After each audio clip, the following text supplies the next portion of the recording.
자, 여러분들 안녕하셨어요? 오늘은 우리가 보통 우리가 밥 먹고 난 다음에 보리차 먹죠? 그래서 그 보리에 대해서 잠깐 설명할 거예요.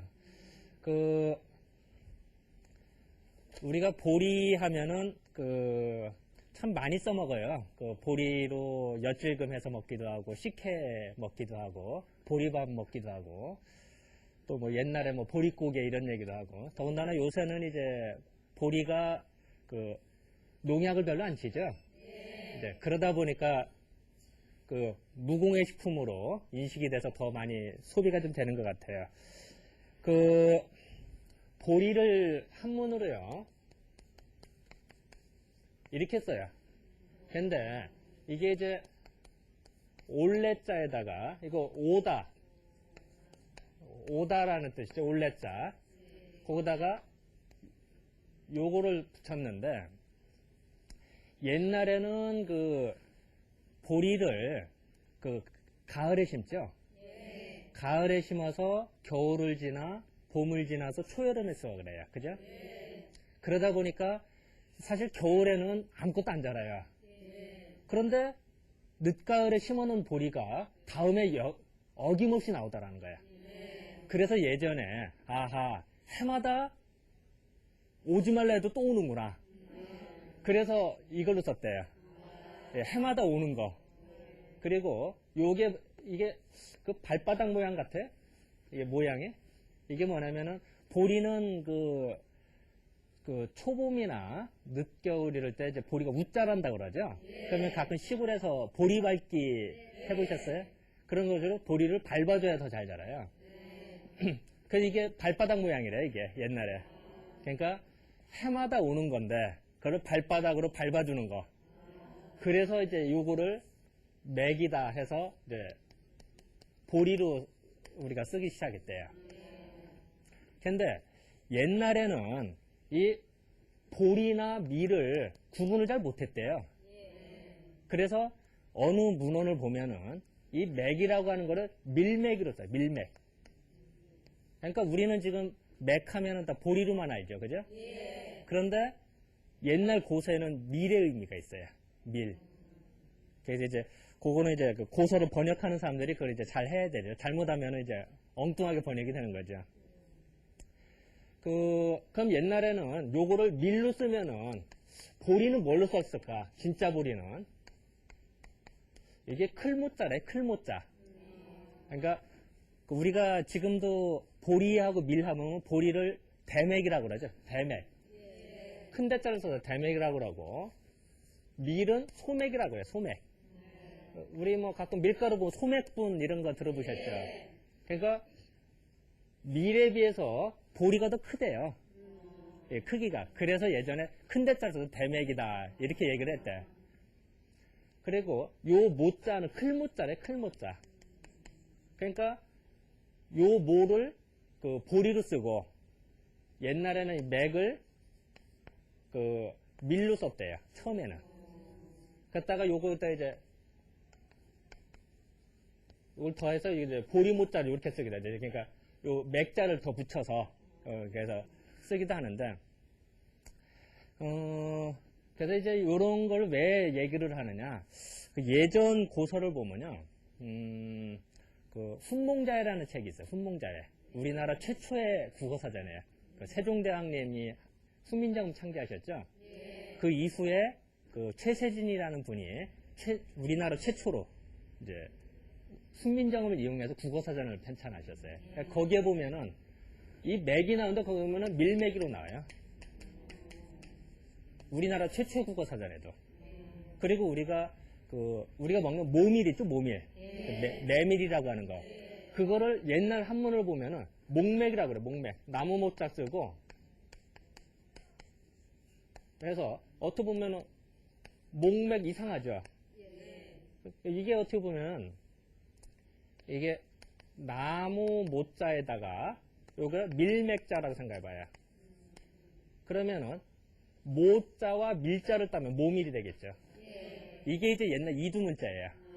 그러니까 우리가 이제 한문이라고 하는 거는 다 중국에서 만든다고 생각했는데 그렇지 않아요. 우리가 만든 한자도 많고, 우리가 음과 뜻을 가차, 해서 이게 이두문자로 만든 게 많은데, 예전에는 이제 모밀이라는 단어를 어떻게 썼을까? 그거를 나무 모자 모에다가 맥 하면은 밀맥에서 모밀. 그러면 이게 모밀이 해석이 되겠죠. 그죠? 그래서 지금의 메밀이 되는 거예요. 이런 걸 이제 알 수가 있는 거죠. 근데 그 보리를, 우리가, 재밌는 게 있는데요. 이 보리는 그 겨울에 자라요. 겨울에 자라다 보니까, 농업에서 그 유명한 그게 있는데요. 이제 추나철이라고 하는 게 있대요. 추나철이.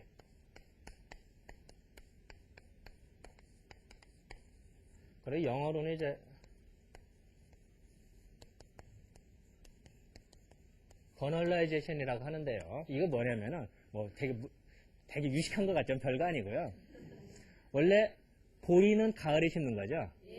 근데 그 가을에 심어야 될 보리를 만약에 봄에 심었다. 그럼 키는 자라는데 여름에 열매가 안 맺어요. 그럼 일년 농사 꽝이야. 그 우리가 농사 짓는 거는 열매를 먹으려고 하는 건데 열매가 안 맺으면 이게 소용없어요. 이제 그래서 그거를 가을에 심어야 될 보리를 봄에 할 수 없이 농사철이 밀렸다든지 땅이 벌써 겨울이 돼서 추우면 심을 수가 없잖아요. 그러니까 할 수 없이 이제 봄에 심어야 된다 할때는 저온철이를 해줘요. 그것을 심으면은 정말 열매가 맺어요. 정말 신기하게도. 그거를 농업에서는 추나철이라고 그래요. 용어를 써서. 그래서 이제 이것이 1920년대에 모스크바의 루센코 박사에 의해서 이게 발견이 됐대요. 그러니까 전 세계적으로는 되게 혁명적인, 농업에서는 혁명적인 사건과 같아요. 그런데 저도 그렇게 배웠어요. 저는 이제 서울농대를 졸업을 했거든요.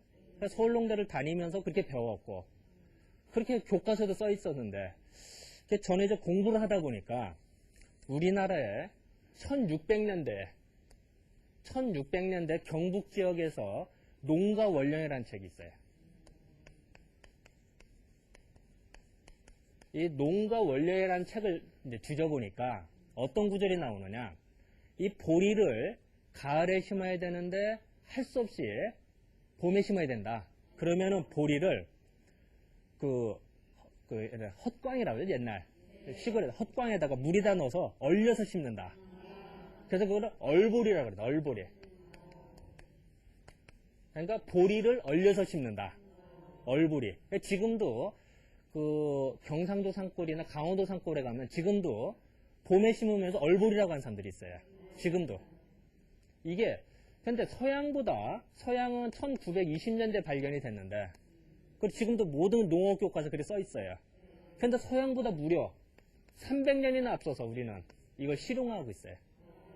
그래서 우리가 말로만 문화민족 할 게 아니라 이런 구체적인 증거들을 우리는 자꾸 밝혀내고 또 우리의 지혜를 얻는 게 우리의 목적이지. 공부하는 사람이 이런 거 하는 거예요, 원래가.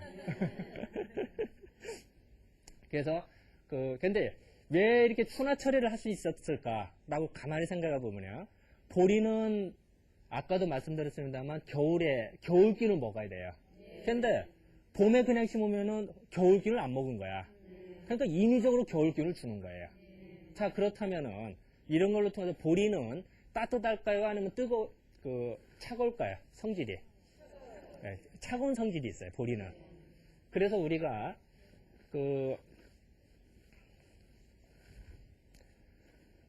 우리가 아이들 이제 설사를 한다 이러면 우리가 장염에 걸렸다 이런 얘기를 하죠. 이 장염 걸렸다는 게 설사 작작하는데 염이라고 하는 게 불화가 2개야. 이 불덩어리래. 이 대장이 장이 불과 같이 끓는데요.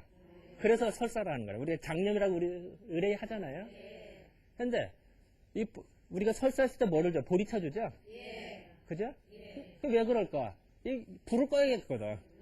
그러니까 보리 쳐먹으면 열이 꺼져요. 실질적으로 설사가 멎어요. 또 어린아이들이, 갓난아이들이 감기 걸렸다든지 아니면은 뭐 이유 없이 열이 오른다든지 그러면 우리 되게 어떻게 해요? 집에서 의뢰에 보리 쳐주죠. 그거 이유도 사실은 열을 끄기 위한 이런 방법 중에 하나가 되죠. 자, 그러면은 이 보리는 몸이 열이 많은 사람 좋겠어요? 아니면 몸이 차가운 사람한테 좋겠어요? 열이 많은 사람한테 좋아요. 그러니까 대표적인 사람들이 우리는 소양인이라고 하는, 사상의학으로 말하는 소양인들이 그 다혈질적이고 가슴이 답답하고 성격이 욱하는 성격이 있고, 그리고 우리 보통 말하는 열받친다고 하는 사람들. 그런 사람들이 보리차를 먹으면 좋겠죠. 그런데 어떤 사람은 보리차 먹고 설사하는 사람들이 있어요. 속 안 좋다는 사람이 있어요. 그래서 가끔 옥수수차를 섞어 먹는 사람이 있어요. 이런 사람은 속이 좀 냉한 사람들. 옥수수는 따뜻한 성격이에요. 옥수수 겨울에 자라는 거 봤어요? 옥수수는 여름에 자라는 거예요. 그래서 따뜻한 성격이 있어요. 그러다 보니까 이제 배가 차가운 사람이라든지 속이 냉한 사람들은 보리에다가 옥수수를 섞어 먹는다, 옥수수차를 먹는다 이러는 거죠. 또 우리 보리로 만든 술이 있죠. 그래서 맥주라고 그러죠. 맥주. 보리 맥주 써서 맥주. 맥주가 보리술이야. 맥주 대표 먹는 사람 봤어요? 맥주는 차가운 술이니까 차가운 술은 차갑게 먹어야 더 맛있죠.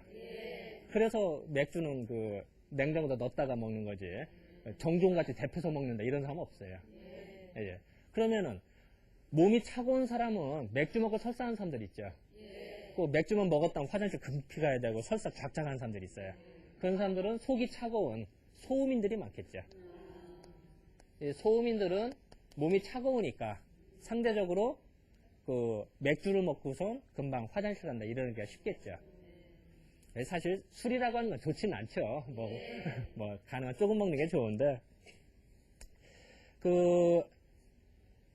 요런 보리를 또 하나 재밌는 거는 이 초봄에 보면은 이 겨울 내내 땅이 얼어요. 땅이 얼으면은 무지하게 단단해요. 이 단단한 거를 보리가 뚫고 나와. 약간 이제 늦겨울에 날씨가 좀 따뜻해졌다 이러면은 영락없이 이게 떠요. 그래서 뜬다고 그러죠. 그래서 보리발길이라 해요. 그죠? 왜냐면은 얼은 땅을 밀고 나올 정도로 하니까, 그 이제 찬바람 들어가면 뿌리까지 죽을 수가 있으니까, 그래서 보리발길 진압한다 해서 하는데, 우리는 그걸 보면서 왜 그럴까? 이 딱딱한 것도 뚫고 나오는 역할을 해요, 보리가. 그러다 보면 그걸 보고, 아하, 뭔지는 모르겠지만, 사람 속에서 뭉친 거를 풀어내는 역할을 하겠구나. 이런 생각을 하게 됐어요. 그래서, 우리가 실질적으로 밥을 먹고, 되게 보리차 먹죠.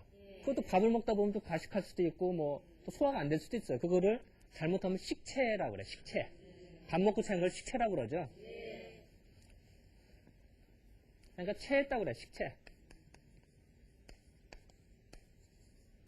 먹고 체한 거를 뭉친 거죠. 식체는 뭉쳐있죠. 그럼 배를 넣으면 정말 아파요. 배도. 이렇게 되면 여기가 딱딱하니 아파져요. 취했을 때. 그러면은 뭉친 거를 풀어내는 역할을 하겠죠, 보리차가. 그래서 우리가 밥 먹고 난 다음에 보리차를 잘 먹는 거예요. 또 보리의 그 싹으로 만든 게 뭐겠어요? 식혜죠, 식혜. 그래서 우리가 식혜를 먹는 건 언제 먹어요? 명절 때라든지, 설날이라든지. 그럴 때, 명절 때는 아무래도 많이 먹겠죠, 우리가 음식을. 많이 먹으면 이게 체하기 쉬워요, 과식하고. 그러면은, 언뜻 생각하면 과식했는데, 식혜를 먹으면 배가 더 터질 것 같은데, 그게 아니라, 이 땅땅한 배가 더 꺼지죠. 그것도 다, 이 보리의 얼음도 뚫고 나오는, 보리의 싹으로 뭉친 거를 풀어내는 역할 때문에. 이제, 그래서 식혜를 우리가 먹는 거예요. 그래서, 지금도 뼈대 있는 집안에서는, 이제 며느리가 처음 집에 왔다. 그러면 얼마나 긴장이 되겠어요. 그러면 며느리한테, 잘못 긴장했을 때는 떡 하나 잘못 먹어도 쳐요. 그럴 때는 차라리 식혜부터 줘요. 이제 뼈대 있는 집안, 지금도 그래요. 아니면은 이제 손님이 왔다. 그러면 처음에 음식 먹기 전에 손님이 와도 긴장할 거 아니에요. 그러면은 식혜부터 한 잔 주고, 그런 다음에 음식을 먹죠. 우리도 보통 음식, 양식에서 먹다 에피타이저로 미리 죽 같은 거 하나 먹으면 속이 편안한 거랑 같은 위치예요. 그러니까 우리 이제 선조들의 지혜가 이제 엿보이는 거죠. 또, 우리가 그런 얘기 들어보셨어요? 이제 여자가 출산한 다음에 이제 젖이 이렇게 붉게 돼요. 그럴 때, 젖을 이제 안 주고 싶다. 그럴 때, 엿질병, 그 보리 싹대 그걸로 이렇게 먹는다는 얘기 들어보셨어요? 그건 뭐 또 이 젖이라고 하는 거는 요새는 하도 이제 소젖을 먹고 자는 사람이 많지만 사람 젖을 먹어야죠. 근데 젖이라고 하는 거는 젖이 기운이 뭉쳐져야 이게 젖이 돼요. 근데 그거를 이제 젖을 안 주고 싶으면은 예전에 민간요법으로는 이제 그 엿질금을 이렇게 가른 거를 물에다 타서 놓으면은 휘저 놓으면은 이제 앙금은 가라앉고 위에 맑은 물이 뜨겠죠. 그거를 먹어주면은 뭉친 게 풀어지니까 젖이 저절로 사라지겠죠. 그런 이제 역할들을 하게 되는 거죠. 그래서 이제 우리가 이제 일상생활에서도 이제 이렇게 하듯이 이제 보리라고 하는 거는 일단은 차가운 성격이 있다. 그래서 체질은 소양인한테 아주 더 좋을 거고, 그리고 또한 우리가 뭘 많이 먹었다, 과식했다 이럴 때 우리가 항상 보리차를 먹는 이유도 사실은 다 그 소화 흡수를 촉진시켜주는 역할 때문에 이제 그런 것도 있고, 그리고 또 하나는 아까 말씀드렸지만 그 추나철이라고 하는 거, 이런 것도 그 서양보다 무려 300년이 앞서서 우리가 됐다. 이거는 정말 그 대단한 사건 중에 하나죠. 실질적으로 제가 그 논문 쓰느라고 한 3년 걸려서 논문 써서 발표했고, 이미 이제 인정받아서 이제 교과서를 이제 바뀌어요. 그것도. 이제 그런 역할을 이제 해주게 되죠. 또 하나 또 토막상식으로 더 말씀드리면요.